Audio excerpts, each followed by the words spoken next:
October the 7th, Rwandans began the 30th Kwibuka, the annual commemoration of the 1994 genocide in which 800,000 people, most of them from the Tutsi ethnic group, were killed by Hutu militias.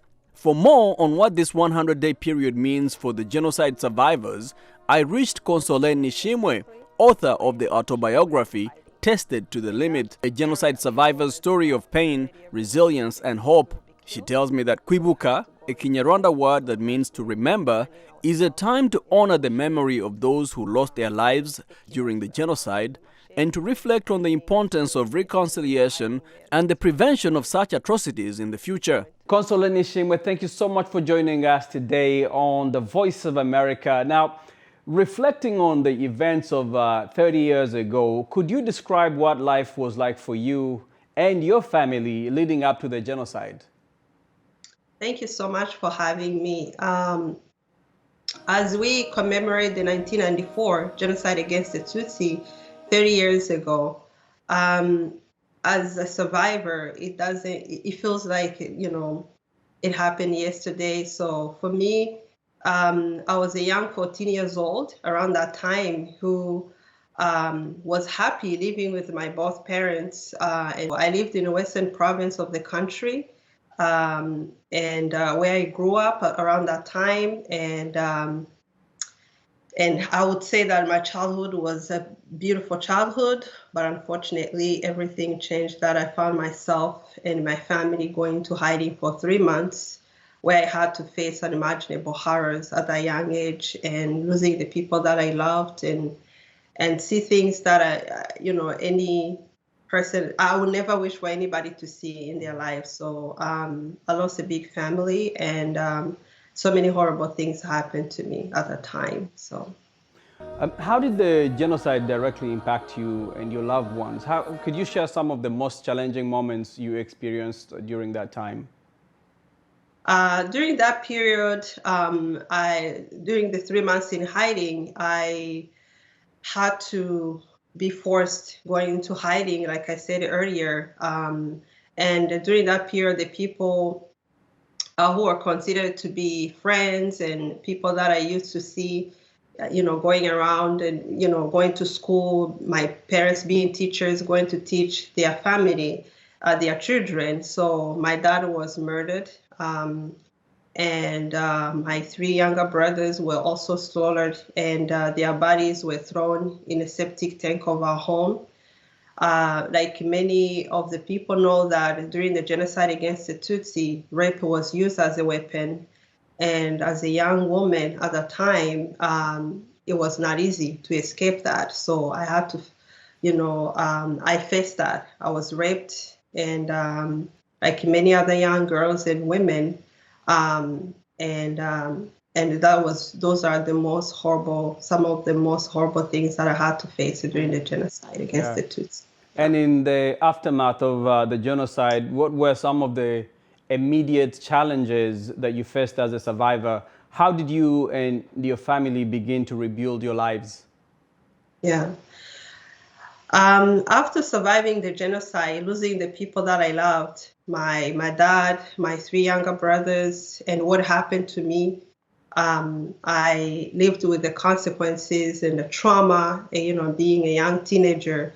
It was not easy to go back to a normal life. I had to relive every day the images of the things that I've gone through, the nightmares, and a big part of my family was murdered. So both sides on my mom and my dad. So, and we, thankfully my mom survived with me and my sister. So I'm one of the few survivors who have a parent. At least, I can lean on her shoulder, despite the fact she carried a lot of trauma herself.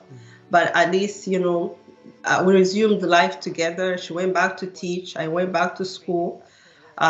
Carrying so much pain within, but at the same time, like any other survivor, I had to, keep moving on and trying the best I could to, to start a new life, even though it was not very easy. You've shown remarkable resilience in the face of unimaginable trauma. Can you share some of the strategies of coping for you, mechanisms that have helped you navigate the long journey of healing and recovery? You know, as a young person, of course, who was carrying so much pain within, I hoped that as the time went on, maybe one day I would wake up not feeling pain and not feeling what I was feeling within. At the time, you know, some of the consequences that I found, you know, because of rape, I found that I was HIV positive, which was a constant reminder for what happened to me. So, but one of the things that helped me the most is to never give up. So I looked around myself. I found so many survivors who carried so much pain, who carried a lot of, you know, even went through worse I went through. But at the same time, I was carrying so much within myself. So one of the things that helped me is to go to therapy, which is something that I found later on in my life. At that time, it took me many years to be able to do that.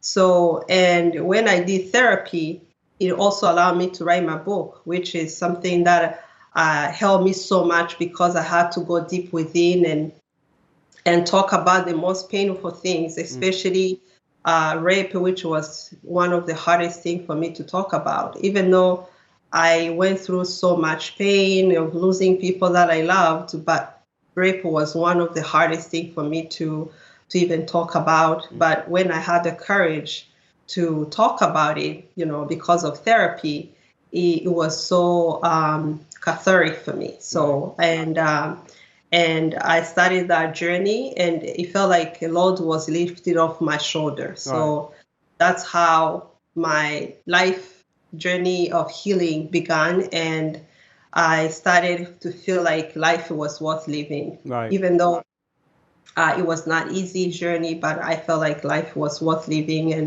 and I was able to think of others who carry so much pain like what I was carrying. That's why I decided to start talking about it. So. Right. And what role has forgiveness played in your healing process? Have you been able to forgive those who perpetrated this violence against you and your family? For me, I believe that forgiveness is the best thing you can do for your own well-being. It's not about the perpetrator, it's about your own well-being. For me, when I allow myself to go deep within, going through the journey of healing, forgiveness also is a part of it. So for me to see life, to find a positive outlook on life, I had to allow myself to do that so that I can live a healthy and fulfilling life. So it's an individual journey, but for me, it really helped me so much to embrace life, to even find positive things in life. So, and you chose to share your story with the world in your book, Tested to the Limit. I remember we talked about this many years ago when it first came out. Talk to us a little bit about how your decision to speak about your experiences as a genocide survivor. Why did you decide to write this book? When I decided to write my book, at first it was my journey of healing. So it was more of helping myself to begin my journey of healing. But at the same time, when I finished writing my book, I decided to share it with the world for others so that my fellow survivors also can have encouragement to share their own stories as well. So it was not only for my own well-being to be able to begin my healing journey. It was also to help my fellow survivors to share their stories, but at the same time also educating the world of what you have gone through during the 1994 genocide against the Tutsi, and also to make sure that the memories of my loved ones remain alive and not forgotten. So now it's been 30 years. It's unbelievable to think about, many of these images and memories are still very much alive in people like yourself who survived the genocide. 30 years later, how do you feel about the progress Rwanda has made in the past 30 years in terms of reconciliation, in terms of justice and rebuilding? Are there any areas where you believe more work is needed? As a survivor, I'm really amazed to see where my country is and the progress we have made, because we have gone through unimaginable horrors. The country was completely destroyed. To see the country rebuilding itself, and everybody was involved, and to see everyone being happy and the country safe, and really it's a remarkable to see that. And I, as a survivor, I'm really happy to be able to see this happening. But at the same time, healing is a journey for a country that have gone through unimaginable horrors. A lot of people carry so much within themselves. The trauma is real. So, and for me, I believe that, healing will take, a long time for people individually. So I believe that is very normal. So to me, I believe that, where we are is amazing, but we need to continue making sure that we minimize also the intergenerational trauma, because trauma, we realize that when you carry so much within, you can give it to your... And pass it on. You can pass it on. So right. I believe that in terms of trauma healing, it's a journey. So and I'm happy we also working on it. So yeah. And looking ahead, what message would you like to convey to future generations of Rwanda and in the world about the importance of remembrance? In Rwanda, it's called Kwibuka, reconciliation, and preventing atrocities like the genocide from happening again? Yeah.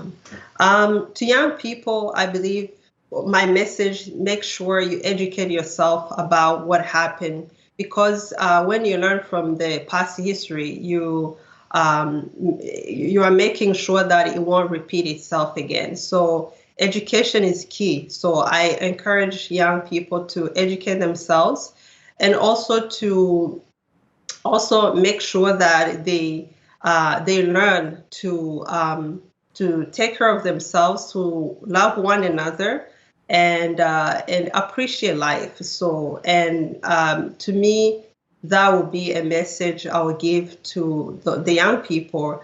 And also to another thing that I will say, I always say to people, especially for the things we have gone through, never lose hope. No matter what horrible circumstances you may face in your life, never lose hope. For losing hope is the beginning of your own self-defeat. So I will probably leave that message to everyone. Powerful message. Consolee Nishimwe, thank you so much for taking time to chat with us today on The Voice of America. Yeah, thank you so much for having me.